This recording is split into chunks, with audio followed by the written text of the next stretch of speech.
Hello wonderful people, Connor Whitmore here again with another video for you on the Nawtystep channel, and today I'm going to be reviewing the other new Skrillex album, Don't Get Too Close. This is the second in the recent double album rollout from one of the biggest names in modern electronic music, Sonny Moore aka Skrillex. I spent a bit of time in my Quest for Fire review, the first album of this rollout. That video came out a couple of days ago, going over the context leading up to this double release. If you want that more extensive introduction, I very much recommend checking that video out. But the general gist pre-release was that the two sides of Skrillex's musical self would be divided over these two collections. The heavier stuff on Quest for Fire and the lighter, more pop-leaning approach on Don't Get Too Close, and that understanding very much proved correct. And after hearing both projects 10 times plus by now, in terms of making a coherent album, I think it's clear where his strengths lie. Because yeah, it's nowhere near as showy as Quest for Fire, not as banger-centric, not kind of going out of its way as much to impress you, but it still could have been a compelling pop album,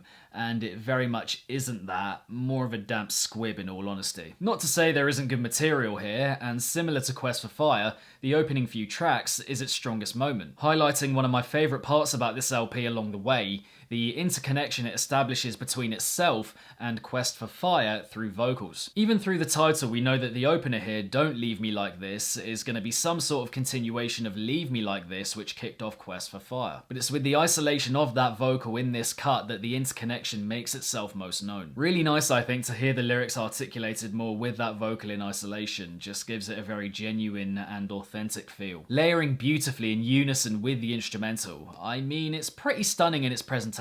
It might just be that I like that vocal a lot, but it does make up this whole opener and does set the tone well as well in terms of what to expect following it. We then have Way Back with Trippie Redd and Pink Pantheress, a kinda pop-punk EDM fusion moment. The Pink Pantheress cameo is quite cute, Trippie Redd's chorus I find quite memorable as well. It is way too short, and the trumpets at the end feel a bit tacky, but most of what we get here is upbeat in the right way. The interconnection I mentioned earlier makes itself apparent again in track 3, Selector with Beam. DJ!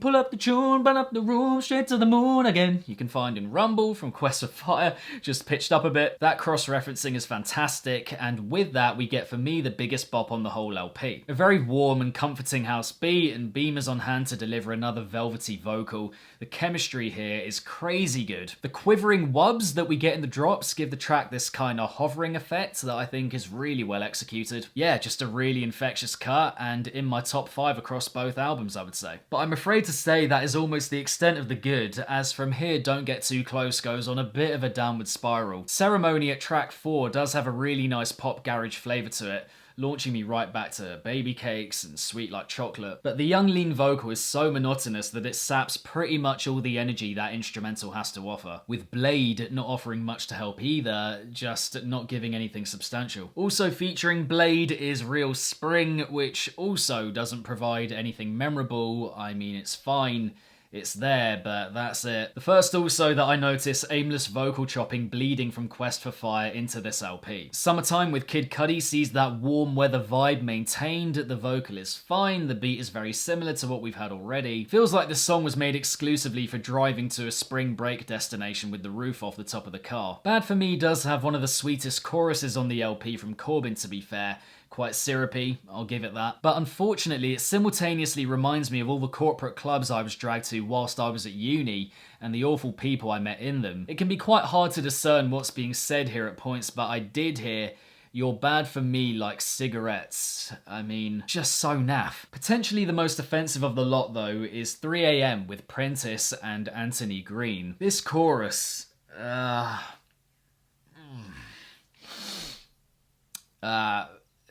who okayed it? It's got all the drone of mumble rap, but kind of pitched up to the point it becomes grating and straight up uncomfortable. I mean, power to you if you like it, if you enjoy it. That's completely fine and fair, of course, but this is one that I cannot go near. It creeps up my spine in the worst way. Oh, and to go with that, another trap beat and more aimless vocal chopping. The Justin Bieber and Don Toliver collaboration Don't Go does provide a bit of attitude for the LP at track 9. The kind of perfectly crafted faux heartbroken chorus that Bieber and his team just shit out in their sleep. That's me saying it's very good, by the way. Chucking in the words COVID operation out of nowhere definitely threw me a bit when I first heard it, and it still does now. Also, it still sounds sounds to me like Don Toliver is saying chlamydia instead of committed, yeah. And it is another standard trappy beat, but by this point, I suppose you've just accepted that's what this album's about. And of this run of straightforward pop tracks, Don't Go stands out as one of the more purposeful ones for sure. The title track with BB Borelli really tones the LP down and transforms it from an outright musical vibe into a bit of a conversation. Following an immersive wind chime-esque kind of introduction, Borelli comes in with that conversational approach, breaking the fourth wall in a way. Bit of an awkward mix lyrically of interesting and hard-hitting, but just about relatable enough to roll with it. Skrillex follows up himself as Sonny Moore with a heartfelt vocal of his own, which is quite a moving and touching moment for Skrillex fans of old who have followed him through the years. Just hearing his voice again is a lovely thing. There are distinctly off points with this track. I used to appreciate the giggling from Borelli quite a bit, but now it feels a bit forced to me. But generally it's something a bit different for the LP at that point. It brings the pace down nicely for me, and it has the right placement when it comes to the track listing as well. Mixed Signals with Sway Lee brings the mediocre back in a bit though, you know, nice and pleasant, but not offering much. Interesting though for sure how the second and the second from last cuts are both light pop D&B tunes with rappers singing on them. Painting Rainbows with Borelli again does end the album well though, mainly for re-engaging that interconnection factor. Her vocal generally is full of attitude, quite boisterous, just bringing the instrumental along with her. But it's when she says still here with the ones that I came with that's felt most. That little snippet of course being sampled in the Quest for Fire track of that name. Also that track ends that album, so quite a bit of semblance going on here. It doesn't feel like much of an album closer, but maybe that's the point. I mean, it does tally with the experience of it feeling like a compilation more than an album. Is Don't Get Too Close just an accompaniment to Quest for Fire?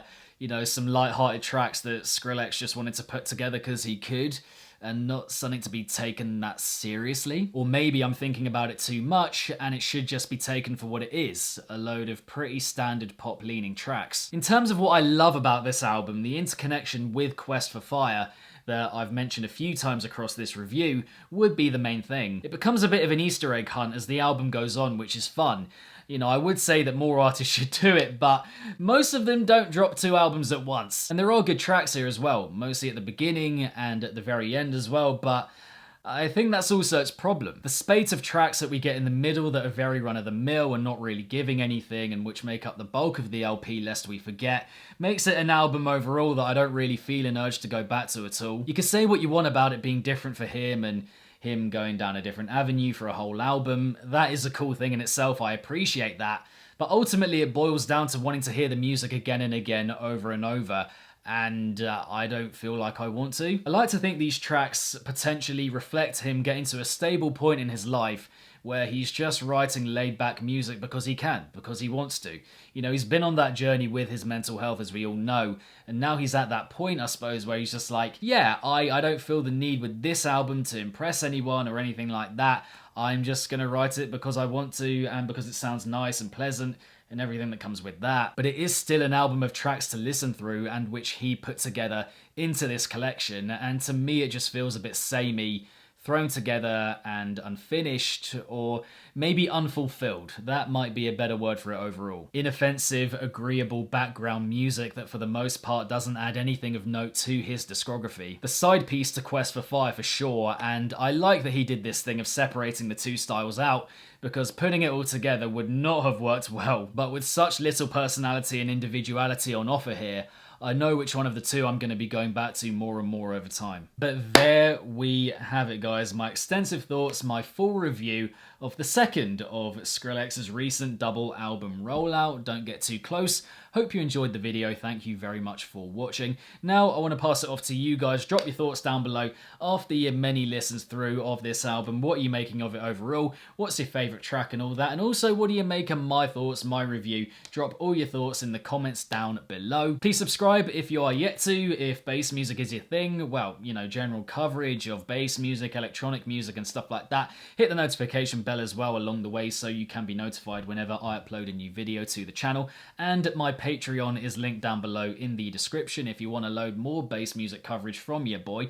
It's all up on there, reviews, reactions, all that kind of thing. So yeah, please do go and check that out. Finally now going to be able to cover stuff that isn't Skrillex. I've enjoyed this rollout from him a lot. new albums, that's what we've all been waiting for. But now, yeah, good to be covering in the imminent and immediate future different bass music. I'm very much looking forward to that, so look forward to that. And yeah, beyond that, keep it naughty, and I will see you guys in the next one, whatever that might be.